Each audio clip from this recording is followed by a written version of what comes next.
Bien, vamos a comenzar el curso con una introducción general al tema del desarrollo de los videojuegos.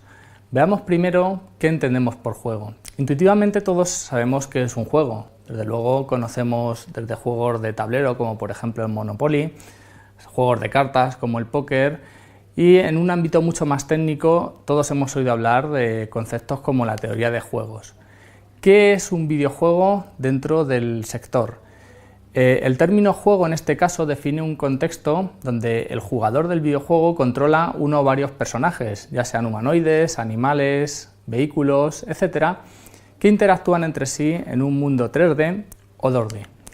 La mayoría de los videojuegos pueden definirse más precisamente como simulaciones interactivas de agentes en tiempo real no estricto.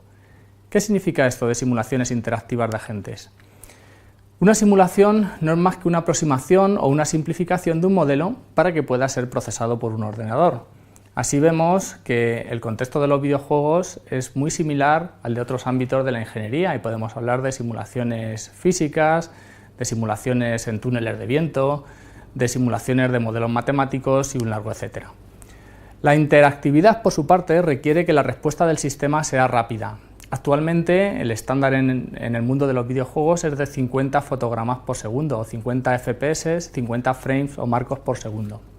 Esto define sistemas altamente dinámicos en los que es preciso una respuesta rápida a la interacción con el usuario. Desde luego, si el usuario pulsa un botón dentro de un mando o el teclado, quiere que la respuesta sea inmediata.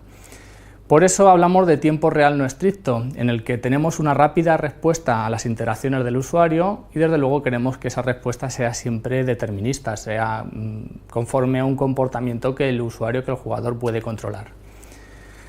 El hecho de que sea basado en agentes requiere simular la interacción entre diferentes entidades. Estos agentes pueden o bien ser objetos o elementos del mundo que son controlados por el jugador directamente, o bien su comportamiento puede ser autónomo y generado mediante algún algoritmo de inteligencia artificial. ¿Cómo hemos cambiado? Bueno, pues ahí vemos un poco la evolución en todo esto de los videojuegos, desde el que se conoce como primer videojuego, el Space War, en 1961, hasta el primer exitazo comercial del Pong en 1972, la cosa ha ido evolucionando y cada vez los requisitos técnicos y los requisitos en cualquier ámbito de visualización, simulación física, interactividad, inteligencia artificial cada vez son mayores. Por ejemplo, ahí vemos a la protagonista del Tomb Raider, a Lara Croft, como desde 1996 hasta simplemente 10 años más tarde, el número de polígonos que se dedicaban a la representación de este personaje principal, desde los 230 polígonos, como vemos en el caso de 1996, hasta los más de 32.000 en su versión del 2006, y continúa creciendo. Las nuevas sagas de el Tomb Raider en los años posteriores han sufrido un crecimiento claramente exponencial.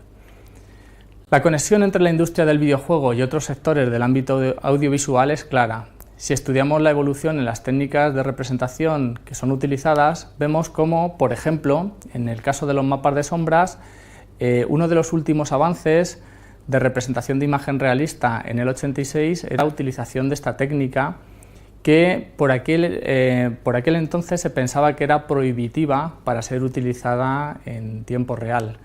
Nada más lejos de la realidad, ya que pocos años más tarde se convirtió en una técnica de cálculo de sombras interactivas probablemente la más utilizada hoy en día.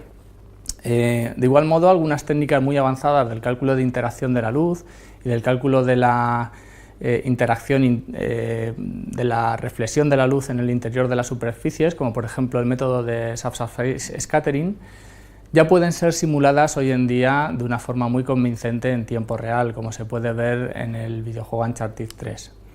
En resumen, el desarrollo de videojuegos es una de las disciplinas de la informática más exigentes, pero a la vez más multidisciplinar y apasionantes que existen actualmente. Espero que este curso sirva para despertar tu curiosidad e interés en esta, sin duda, prometedora área de la programación. Que lo disfrutes.